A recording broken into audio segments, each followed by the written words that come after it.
Alright, another day of working at the bar. Haven't even opened up yet, but I'm sure it's going to be an incredibly busy... Oh, it's you again. Huh? Oh, sorry, I know you're not open yet. Look, I apologize for intruding on your business, but I need more of this, alright? I'm getting ready to do another one of these types of reviews, and you're gonna need something strong, man. Okay, I've seen you in here many times for games like this in the past. Which one is it this time, man? Oh, yeah, it's this game called Scooby-Doo Night of 100 Frights on the PlayStation 2, released back in 2002 by THQ. And, yeah, this is an interesting one.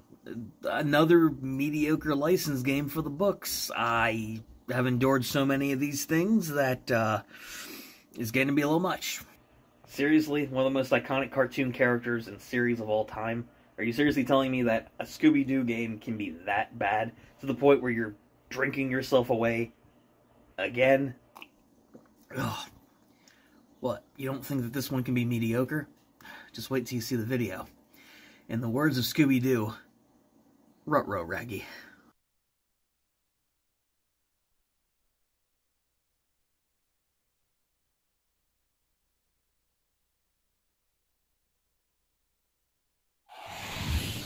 THQ.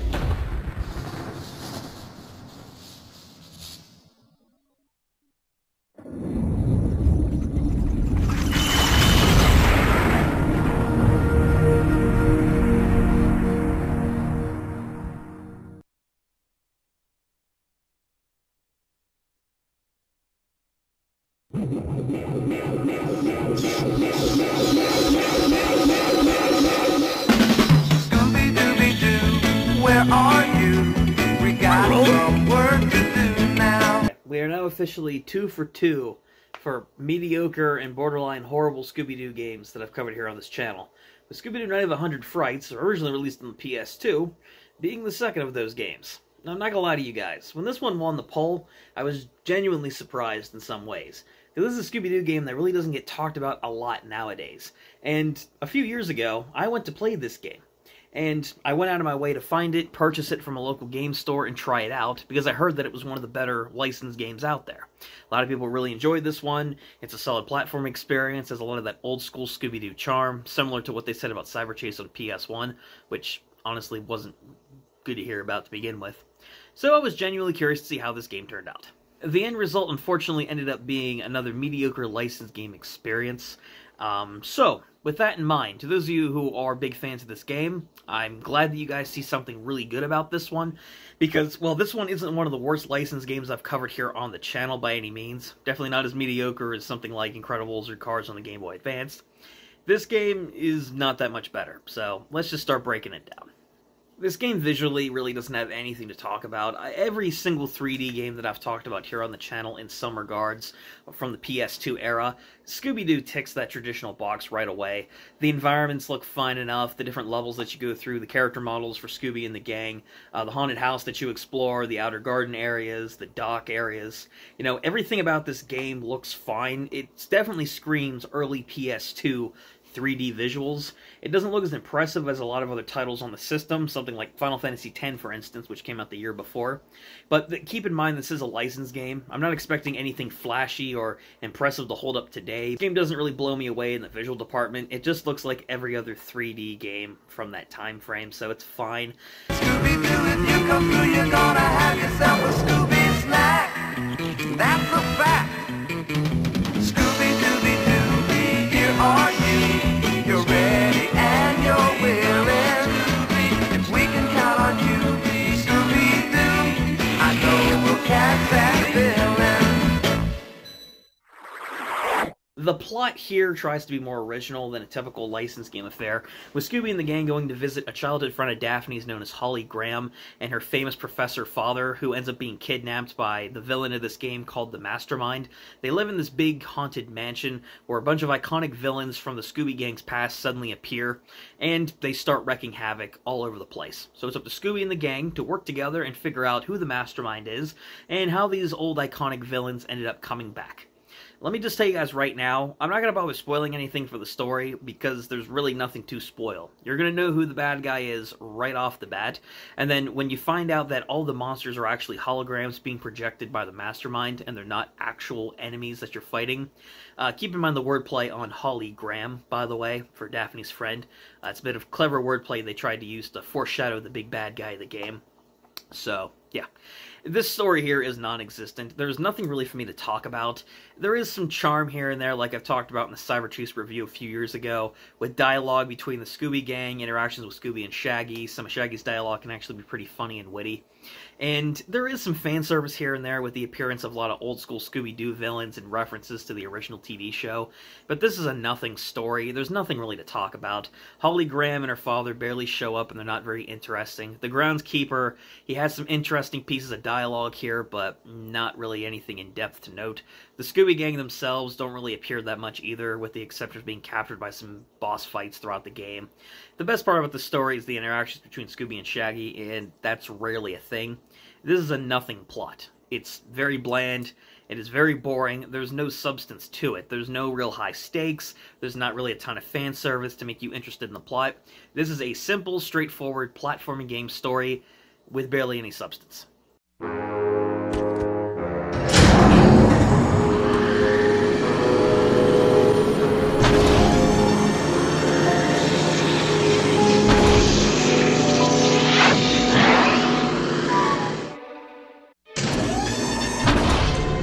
Gang, there he is! Whoa! Now it's time to get to the bottom of this mystery. Come on, gang, let's see who the mastermind really is. Wait, Fred, like I think I know who this guy really is. It's that spooky groundskeeper, right? Oh, yeah, that's right. Blame the spooky groundskeeper. It's always the spooky groundskeeper. What do you people have against groundskeepers? Some detectives. Why don't you just say the butler did it? But no, it's always got to be the groundskeeper, don't it? Anytime some ghost scares somebody off a well-kept lawn, it's just got to be the groundskeeper. Like we couldn't just put up a sign that says, "Keep off the grass." Nah, I'll just get myself a big old rubber monster suit. As I was saying, let's see who the mastermind really is. The gameplay in Night of 100 Frights is also nothing new from what I've talked about with past platforming games, like Crash Twinsanity most recently. The difference is, I love the Crash Bandicoot series, and Twinsanity was incredibly creative, despite its shortcomings, with its story, with its soundtrack, and with its unique gameplay with Crash and Cortex teaming up. With this game, it is a straightforward platformer. On the surface, nothing inherently wrong with it. You control Scooby, you go through various levels, collect Scooby snacks in order to gain extra lives, find collectibles throughout the stage that adds to adding some lore to past Scooby-Doo villains, jumping over platforms, controlling Scooby with additional power-ups that you get, like hiding from enemies, or being able to glide over pits using an umbrella. You know, pretty standard platforming stuff. Nothing really interesting to talk about, because this is as straightforward a platformer as you can get. What makes this game, though, more frustrating to play through, because again, not really a lot to talk about with the gameplay mechanics themselves. Scooby controls fine enough, the environments are fine enough to go through, the enemies act as standard platforming enemies that you can either hide from or defeat. That's really straightforward stuff, as you're going through and finding clues in order to unravel the mastermind mystery, and taking down a few bosses along the way, rescuing your friends. So, like I said, pretty straightforward platforming affair here. But what makes this game horrible, and in a Metroidvania attempt, is the backtracking. The backtracking in this game involves you going back to multiple different areas of the mansion and the grounds in an attempt to find other collectibles and ways to progress through other areas to continue the non-existent story. The problem with it is, though, there is no really good warp system to go back to previous areas. It takes a long time to walk back to these areas to begin with. And if you think that you're going to be able to look at a map to reliably find where these different parts are in each of these different levels, that are broken up into stages, by the way, so you have to backtrack through so many places just to get back to where you were, but the map's not going to reveal anything. The map in this game features a checkered tally mark style pathway that doesn't reveal any details about the location, no images of where it takes place at. You're going to be doing a guessing game on where these areas are that you have to go back to advance the story. Otherwise, you're just going to be going back to the same levels with no game progression. It's very poorly implemented, the map system is no help, the backtracking is a problem, and it constantly bogs down the already bland and drab experience, with no good story to follow, standard platforming that is fine for what it is, but the backtracking and the lack of a good map feature really does bog down this game's experience. Ruby's that, right?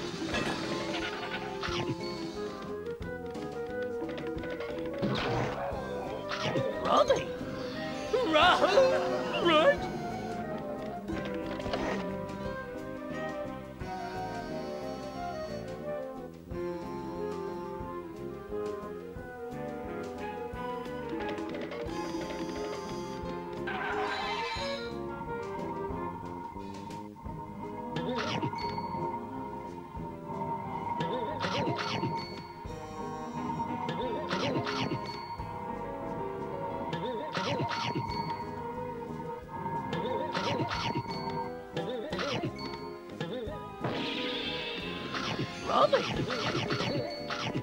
Right?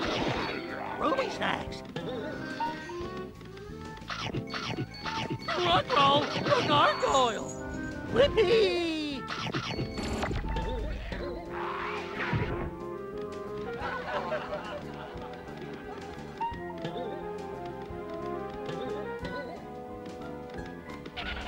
That's all I really got on Scooby-Doo Night of 100 Frights, guys. This one was definitely a bit more disappointing to me, mainly because of the build-up that I had before, because I heard that this was a good licensed game, and I was genuinely curious to try it out. I went out of my way to track it down, I bought it, and I wasn't sure what I was going to be in for. But this is not an underrated hidden gem or anything like that, nor is this a must-play licensed game. This game, when it comes down to it, is a very mediocre experience. Scooby-Doo Night of 100 Frights attempts to create an original Scooby-Doo story with classic platforming tropes to get the player interested in it, but with average visuals, a terrible soundtrack, a very non-existent and nothing story, standard platforming that maybe someone can get into, but with terrible mechanics, with backtracking and a horrible map feature that doesn't help the backtracking at all, this ends up being a bland, monotonous experience that ends up being okay at the end of the day. It's definitely nothing amazing to go back and check out. Scooby-Doo Night of 100 Frights on the PS2 isn't a horrible game, but it's not good. It is a very mediocre, drab experience that, if you're curious to try it out, absolutely go for it. It's nowhere near as bad as Cyber Chase on the PS1, but this game isn't going to blow you away at all either. I can't really recommend this one fully, only if you're curious. Yeah, that's all for Scooby-Doo Night of 100 Frights on the PS2, guys. This one's a pretty straightforward review, to be honest, because this ended up just being another drab platforming licensed game experience with the Scooby-Doo IP slapped on it. So this one didn't really appeal to me very much, and I'm not the only one. A lot of people really don't care for this game either, but I'm sure to the few of you out there who do love it, I'm glad you guys enjoy it. That's what I'll say. But otherwise, thank you guys so much for checking out this review. Let me know what you guys think about Night of 100 Frights in the comment section down below. Did you enjoy this one? Do you despise it? Are there any licensed games that I should be keeping an eye out for that are actually good? Because they seem to be rare and they seem to be few and far between nowadays, especially with a lot of these older titles.